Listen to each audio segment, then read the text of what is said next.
Good morning, everybody. It's Dr. A. My goodness, it's early in the morning in beautiful Athens, Georgia. And you know, I'm walking around my garden this morning, as I do every morning, with my cup of coffee and just saying how fortunate I am. And I just want to show you something that just keeps going on in this garden of mine. And that's the lilies. Oriental lilies, Asiatic lilies, Martagon lilies, all sorts of different kinds of lilies. They flower for, well over a month, maybe 6 weeks in a garden. Not all of them, but a series that I put in just seems to do so darn well. I'm looking at Anastasia right here. And I'm not going to look at every single one of them, but this is just one. You see the size of the flowers.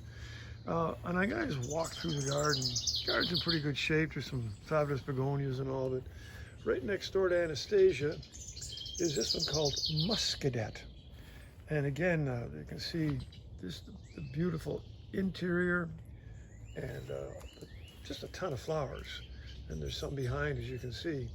And as I wander down through here, there's a little crazy little bird bath.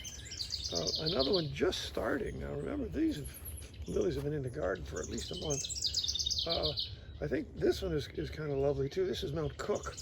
It just started opening just the other day. And you can see these are all Oriental lilies, or Orient pets or whatever, but mostly Oriental lilies. And they're available just about anywhere that people that sell bulbs for a living.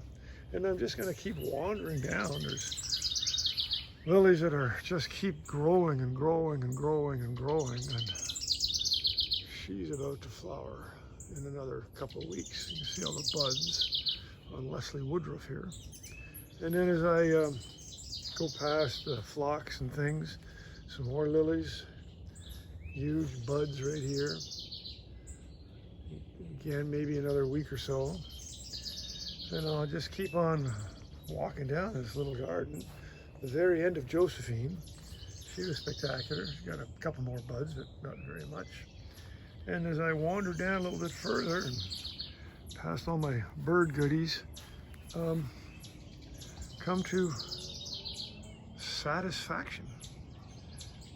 Look at all the flowers on that thing. So this is in my little garden in Athens, Georgia, and again, 6 weeks. There's been lilies that have come and gone. There's really nothing left of them. Yet there's many that are still on their way. So I just wanted to show that to you and share it with you. You can't have too many lilies in your garden. And I put them all together. There's probably 3 or 4 bulbs here at least that are just stuck right together. That's how I do it. But you do whatever you like. But let's have fun. Let's get dirty and let's enjoy the birds in our garden. Okay, until then.